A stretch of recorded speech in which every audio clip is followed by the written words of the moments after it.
Hello, this is the Mental Mastery Alliance. This episode, I felt I should give an intro to, was supposed to go up on my dad's birthday, which was October 10th. But it didn't because we blew the podcast up and everything went to hell, and it all happened around my dad's episode, which is kind of funny if you knew my dad. Bit of a dick, bit of a funny guy. What are you going to do? Anyway, a lot of things got in the way, and we lost a good friend as well. So Carol, another nod to you. We love you dearly over here. This episode now is scheduled to go up on the day of my sister's wedding. She's getting married at 4 p.m. So this will be going live 4 p.m. November 18th. And it's kind of a nod. Again, this is a nod to my dad, also a nod to my sister. We're all in Mexico right now, having the time of our lives or being drowned out by hurricanes. Oh, why did I put that juju into the air? No. We're having the time of our lives. This is going to be fun. It's amazing to witness my sister get married. We're all so old. Such a funny thing. But I love her to pieces. I love all of you guys who are still listening and who are sharing our message. I love my dad. I haven't seen him in quite a few years. He died in 2007. So this is a nod to him. It's previously recorded, so if there's anything in here that doesn't line up with today's daying, my apologies. Thank you again, everyone, for being with us, enjoying the journey, having fun on the show. The next episodes, we're at 300 and basically we're starting from zero. I want the next 300 to be just monumental. So without further ado, allow me to start the show. Hit the music. Welcome to the most forward-thinking, inspirational podcast in this reality. The show designed to challenge everything we've been taught. If you've ever felt there had to be more to life, more to existence, then you're listening to the right podcast. Time to open your mind and dive in. This is the Mental Mastery Alliance podcast. And here we go. Ladies and gentlemen, welcome back to another episode 308 of the Mental Mastery Alliance podcast. Today I want to talk about memories, family, your past, my past. Today is October 10th. October 10th is significant for me, as it is the day my father was born. I wonder if I could do this entire podcast using this fantastic commercial radio voice. No, I would drive myself crazy.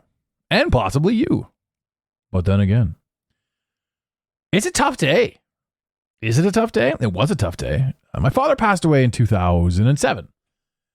And it blows me away that today would be his 77th birthday, which also means he passed away 17 years ago.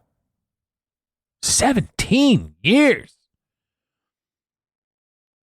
We have this idea in our minds of what time is and what we're doing and the job that we go to and the gym that we go to and the people that we have in our lives and the meals that we eat and the time that we spend in traffic and the time that we spend on the toilet.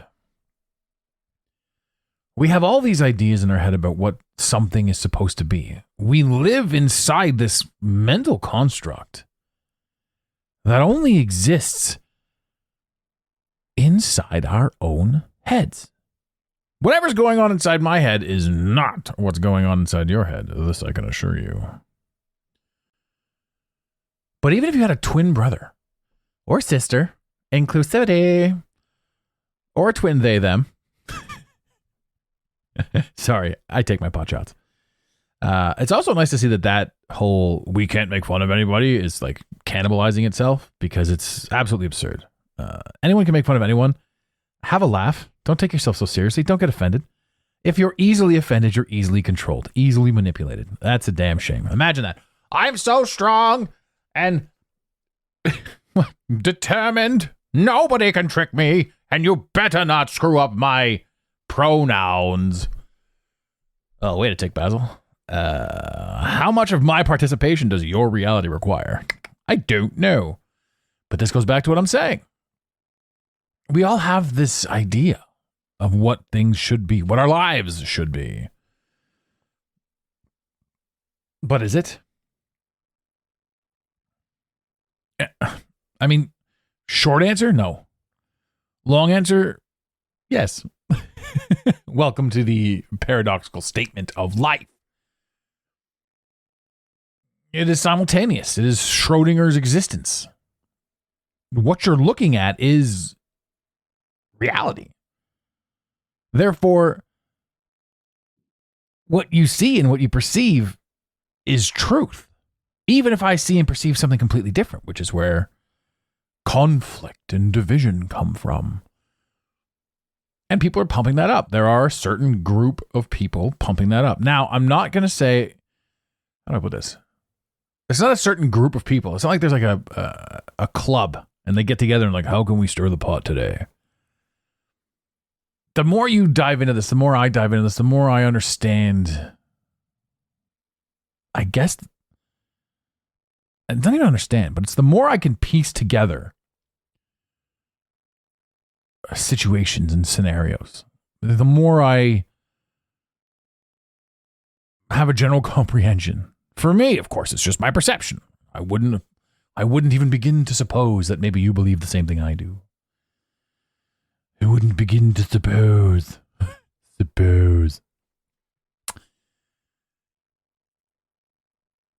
Our perception creates our reality.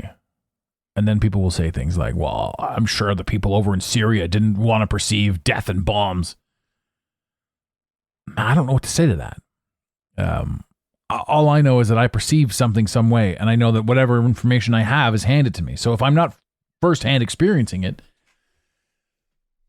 I'm experiencing a version delivered to me. Now, war at the root is garbage. This idea that we need to be at war with other countries is tripe. It's controlling. You and I aren't at war. Myself and any other individual in existence is not at war. If somebody comes at me with violence in their mind, I can stop them. But I'm not at war with them. It's not hard to just grab somebody and put them down. I know not everybody can do that. But the person that's coming at you is living through some sort of tumultuous turmoil. And remember, each and every one of us is the result of our experience. So if we believe in the brainwashing propaganda of the media or of any situation, or even of our friends who watch the news and share their stories and their takes with us, and we don't watch the news, but we're like, hey man, I really trust Chad. He just come from the corridor with his hacky sack and his other brothers, Kyle, and maybe Richard and Steven. I'm not sure. But they've got Karen with them, and they've got a story to tell me of something that they saw. Wow. I'm being influenced by Karen and Chad after they watch the news. Look at me not being able to deduce my own thoughts. Well. It's all of it. Every single thing that you've ever experienced ever in the history of anything. If you've experienced it, it was for you to experience. It is your perception. You are, and this might blow your mind, the center of the universe. You're the center of the universe. Because it's your universe. It's one verse. It's you. It's yours. What are you going to do with it? For me, in my experience, as we sit here 17 years after my father passed, I can think to myself, my old man instilled certain values in me. My old man taught me certain things. For the most part, and I'm not speaking ill of the dead, I love the man. He taught me a lot of what not to do. I caught from him certain things. Now, granted, my father was a full-blown narcissist. And it's interesting when you understand the DSM-5 and when you understand certain things about, where you sit, where you perceive yourself as sitting, because it gives you an in-depth look into what other people are perceiving. I heard somebody somewhere say, it's wild to me that you have narration running through your mind. In other words, the thoughts that you think, like that voice inside your head, there are actually people out there that don't have that. Now, for me, that voice inside my head would never shut the fuck up. I'd say to my brain, shut the front door. And it wouldn't. Until I kind of got control of me. I guess that's a thing. And now I can sit in silence. And my brain can be like, hey, but. And I'm like, nah, ne pas. Je me sit down. And we get these beautiful moments of silence. But that blew my mind, because all of a sudden, you now have a new take. Oh, there are people out there that exist like this. It's like breatharians. Apparently, there are people out there that don't eat food. And apparently, they exist. But I've never met one. I've only heard stories. I've only heard people talk about them. I've only read articles. I've only seen this stuff. So to me, it's like, are they real? Maybe. But do they exist? In my reality, they do, because I've seen a piece of it. And if that can be a thing, then maybe there's something up with food. This is how my brain works. Maybe all of food, since the dawn of time, is a psyop. I mean, if you think about it, we go to bed at night so that we can completely recharge. So why are we eating throughout the course of the day if we're stopping off at the gas station every night to tank up? What are these little tiny pit stops? I'm going to eat this animal fat. Ooh, I'm going to eat these grapes. Now, I understand that they exist for consumption and for purpose. I understand that we take nutrients from certain things. I understand this. But when you look at it that way, and you think about breatharians, and you think about, let's say, the Healy, for example, or what was the other thing that, it's right on the tip of my tongue. I want to say sacral, but that's not it. It's scalar energy, right? So your Healy or your scalar energy takes elements out of the ethos, and this is the story, and drives them into your body.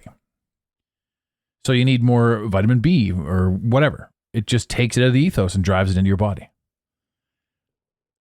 And people say, well, that's bullshit. That's woo-woo juju. That can't be possible. Right? But why can't it be? Because we have this belief in ourselves that the only way we get nutrients inside of our body is if we ingest them. That's crap. Take a look at the grape. You, Nancy, eating grapes right now. That one in your hand, I'm talking to you, Nancy.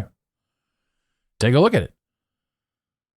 That grape exists right now. But 8 months ago, it did not. So for us to say that scalar energy or Healy energy is woo-woo juju and bullshit, for us to say that you can't pull something out of the ethos and just ram it into your body just because you pressed a few buttons on a gizmo, well, that's absurd. Why would you limit yourself? Why would you say that that can't be done? When we know for a fact that without pressing any buttons, all of the elements that make up a grape come out of nowhere, come out of nothing. And then people say, well, they come out of the ground. Yes. And they grow on vines. Yes. And where did the vines come from? They came from out of the ground too. Yes. And we had to put a seed in the ground. Oh, well.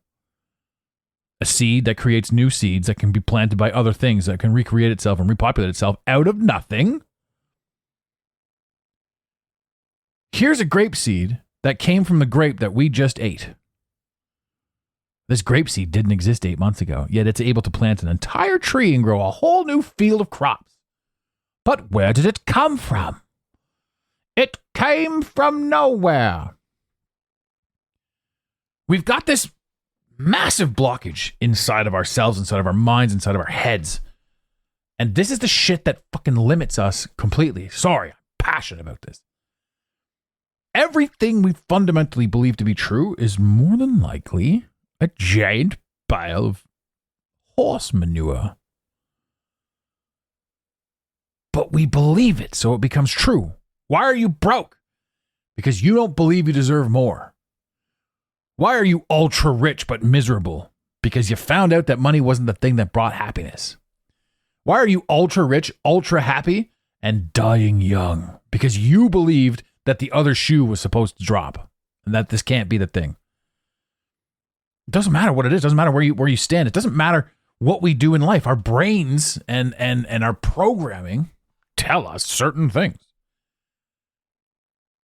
Right? You could place a bet and win $10,000 off $10, and you won't be happy. Immediately, you will say to yourself, I should have put down more. We don't give ourselves that grace. We don't give ourselves that luxury. We don't even stop to smell the roses. This was what was cliche not too long ago, is so fundamentally true right now. I have some friends that got diagnosed recently with some terrible news. This is terminal cancer. There's nothing they can do about it. Or is there? You change the way you believe, you change the way you do things, you change the way you fundamentally function. Everything in the West is trying to kill you. There's a movie called A Million Ways to Die in the West. And we think it's the Old West because it's funny. But it's a truth. It's literally everything out here is trying to kill you. And it's like, well, is that a bad thing? No. Right? It's a challenge. We're literally playing a game. We live in a world. We exist currently in a space that is absolute and total abundance. And we can create absolutely anything we want to create. And people will say, well, I'm trying to manifest and create $1 million in my hand right now and it's not appearing. Well, that's not how manifestation works. Every single thing that you have right now is a direct result of the effort that you've put in. And everything that you're able to observe right now exists specifically to make you proud of yourself for overcoming something or to give you something as a target to aspire for. Yet we sit here and we're pissed off because what's his name didn't show up and pimp my ride back in the 90s. When I wasn't cool enough to have a rental unit on MTV Cribs. We base ourselves based on what our friends are doing. 44 years old, unmarried, no kids. To some, that's a failure. To others, it's the greatest gift in the world. How did you make it to 44 without having to have kids? Well, I personally never wanted to grow up. I was in sales forever. I was roaming around. I never had the ability to sit down. Or, which is a lie, because everybody's got the ability to do whatever it is they want, I made choices in life. Choices that I don't regret. Would I love to have kids right now? Maybe. Do I have a beautiful niece, the greatest in the world? And I know that you guys can contest that because every last one of you probably has the greatest niece in the world. Nephews, they're all up for debate, little ruffians. Perception is paramount. This world is yours. If my father had stayed alive 17 more years, I would be fascinated to sit down and have a conversation with him. They say things like it gets tougher or it gets easier sort of the longer you go on. And the loss of my father is interesting because I still have dreams about him. You know, vivid dreams. I still have memories. I still think back to times that we had. I think that if he saw me now, he'd be proud of me. But I also think that it's foolish for me to say I want my father to be proud of me. It's what we're programmed to say, think, and do. And it's an emotional and caring avenue to go down. But is it mandatory? Or is it me demonstrating insecurity / weakness? And is demonstrating insecurity / weakness okay? Like, does it matter? As a man raised in society, we are taught to walk it off. We are taught that we can handle everything. We are taught to be a man. We are taught to suck it up. Men are taught that you're only as valuable as what you have to offer women. Men are taught that, especially through media in this day and age, men are taught that we're completely useless. If you look at all the commercials, men can't do anything. The media right now is destroying femininity and masculinity, making all men look like idiots and making all women, how do I put this? It's the attack on women is through gender, right? People want to say trans have rights. And I think that humans have rights. But when you talk about the trans as they're being demonstrated in society, when you talk about this movement, what you're primarily talking about is men becoming women and taking from women, I don't know, sports medals, Olympic gold, boxing championships, taking from women their ability to truly be uniquely beautiful and amazing, because men are now winning Women of the Year awards. Now, I look at all this and I say to myself, all of that shit is superficial. Like, all of the awards and the accolades are superficial. I think what's really happening here is this whole men and women are equal thing is tripe. Men and women aren't equal. They're not even close. There's a billion things that I can do that women can't do, or shouldn't even have to do. And there's some very, very important and magical things that women can and will do that men couldn't even fathom. You women are the givers of life. You are the most precious things in this realm and in this reality. Of course, the powers that be are attempting to bastardize you. And even me saying these things could land me in hot water. As a matter of fact, I feel I should press this button right here. Disclaimer. If you're going to soundbite any of this podcast, you must soundbite it in its entirety for consistency and context. I'm praising, admiring, loving, and adoring women in this statement. But it can be misconstrued by somebody who absolutely must misconstrue something and make a point of something. There are people out there that exist to bastardize your work and your words and make a name for themselves off your hard efforts. These people exist. I'm talking about even hiring. A lot of people that are above 40 and above 50 and all that sort of stuff that are doing the hiring for companies are very hesitant to hire Gen Z people who need to be constantly coddled. You kids, the majority of you kids are so weird right now, but it's not your fault. It's how society built you. They weakened your parents and they turned them into helicopter parents, and they turned you, Gen Z and younger, into accessories. You kids grew up on your parents' Facebook reels. You know, there's a Prada bag in little Kimberly's child. I've seen some of my friends grow up. I've seen some of their kids who are like 15, 16, 17, 18. I've watched them grow up on Facebook. It's no longer an individual's identity. It's an accessory in a lot of cases, these children. So of course things are going to get fucked up, but this shit's intentional. But is it a bad intentional? I don't think so. I think that if I've got the ability to observe it, comment on it, and navigate it accordingly, I think it's a beautiful thing that we can say, okay, well, by contrast, this is weird. And you have the ability to step up. Every single person that feels that they're suffering has the ability to step up. Are they going to? For the most part, I would say the only time people make a move is when the discomfort of staying the same hurts too much. In other words, it is more uncomfortable to stay the same than to make change. That's when people start making change. But we also live in a world where we don't have the ability to take responsibility for our actions. Nobody seems to want to take responsibility for their actions. No, everybody wants to point the finger and be like, my problems are because of this, this, and this. And I was having a conversation with my neighbor yesterday about therapy and coaching, the difference between therapy and coaching. Therapists are like cha-ching everywhere because you're seeing this just beautiful little influx, this crazy little madness where people don't want to get help. They want to go to therapy. There's some sort of braggadocious ability to say, I'm in therapy, therefore I'm working on myself. Nobody wants to get healthy. They just want to go through the steps.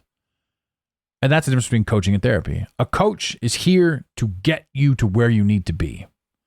A therapist is here to get you to come back every week.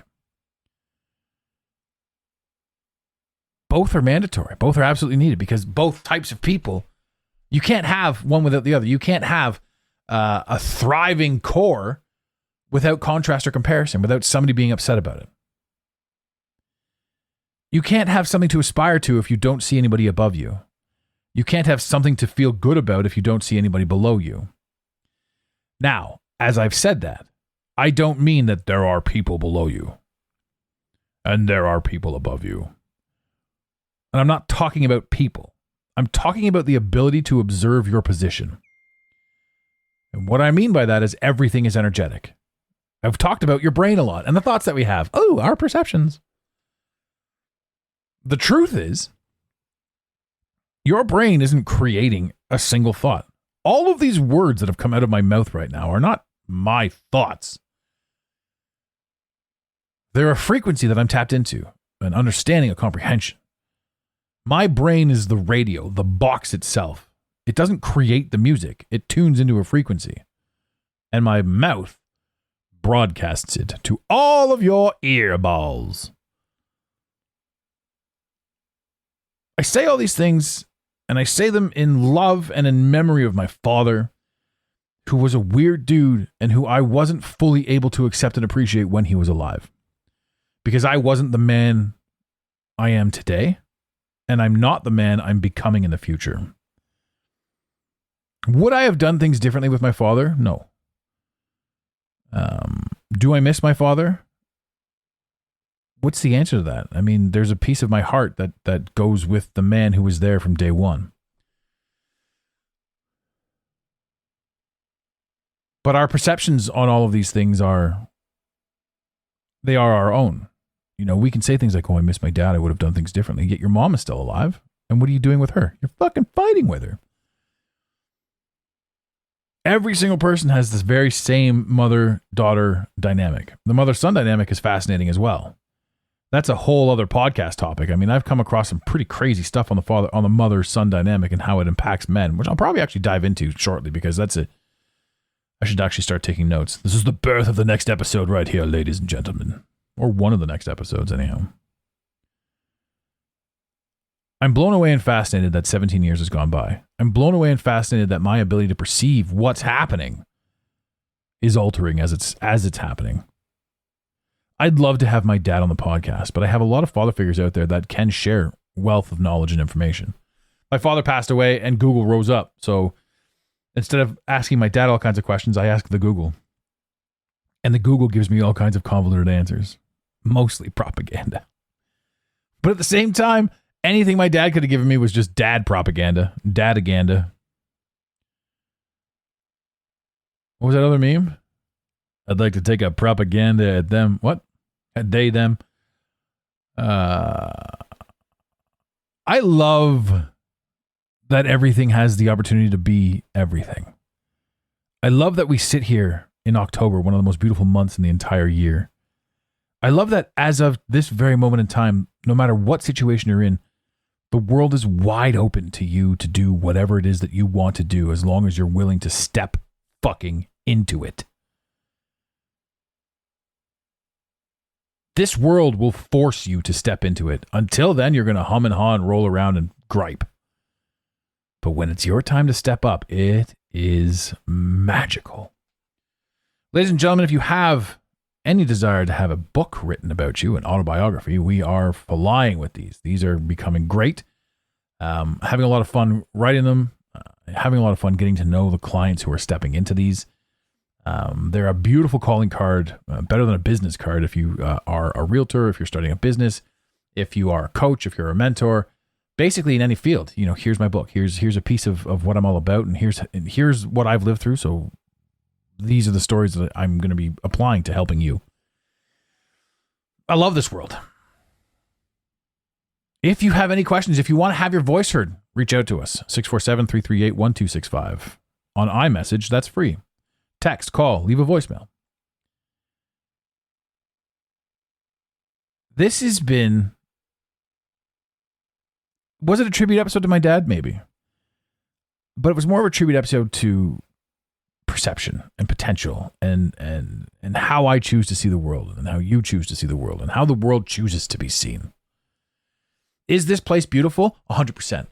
Is it completely collapsing? 100%. It wasn't working. Ladies and gentlemen, going to work 9 to 5, suffering the majority of your life and maybe getting 10 years at the end, the tail end. That's bullshit. That's not how it's supposed to be. We are here to freedom break. We are here to show a new world. We are here to be able to create something new, magical, and fundamentally beautiful. And to do that, a lot of shit's got to break. So we are in the process of breaking down everything. Don't worry about it. Use this time to manifest and perfect your ability to operate with the highest amount of consistency, with the highest amount of self-love, with the highest amount of integrity. And if you keep doing that, you can watch the world around you actually change in real time. Ladies and gentlemen, I love each and every one of you. Dad, if you're listening, if somehow you're a real thing that once took place and you're somewhere, some way, tapping into some frequency and some alternate reality, if you're listening to this, Dad, I love you to pieces. You still owe me $17, and I will be talking to you. Well, I won't be talking to you soon. It's kind of a weird thing. I can't really sign off on that. Sounds like I'm going to bloody unalive myself. Absolutely incorrect. I am the happiest I've been in possibly my whole life. And it's the craziest thing too, because all the things that they told you to have, you know, the white picket fence, to this, to that, all of this shit. I built it all and I lost it all and I built it all again. And who am I now? I'm a man who takes pride in how he functions in society, to himself, to his family. I'm not perfect, but I try every day to get better. And I try to get better because of all the bullshit in the past. People are so hard on themselves based on their past. Utilize that shit to make yourself a better version of you. Utilize the terrible things that you've done or the terrible things that were done to you. Utilize the great things that were done or the great things that were done to you. Utilize all of it and do your absolute best to be a version of yourself that you can happily offer to the world and be very proud of. Ladies and gentlemen, and my father, in the infamous words of Red Green, Dad, I love you.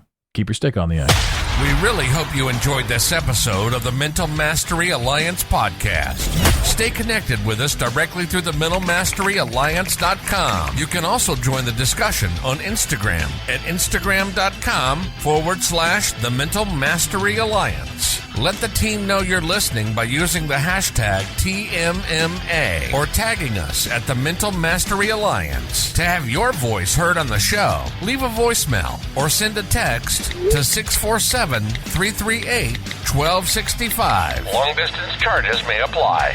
If you love us, leave us a review. If you hate us, you spend your time in weird ways, but also leave a review. Every review on iTunes tickles the algorithm, helping us grow. Until next time, unity over division. This concludes the most surreal portion of your day. You got it, Pontiac.